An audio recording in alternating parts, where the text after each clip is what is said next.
Nandito kami sa KFC.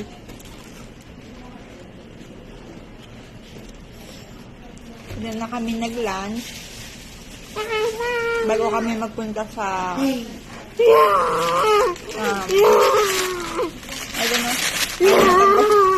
Magpapa-change oil kami. And then maybe after nun punta kami sa mall.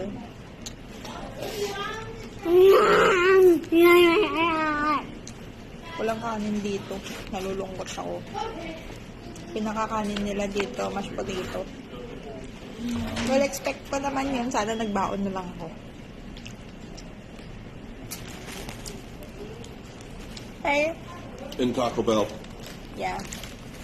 Taco Bell in order niya. Good taste? Yeah. Si JL. Chicken tender.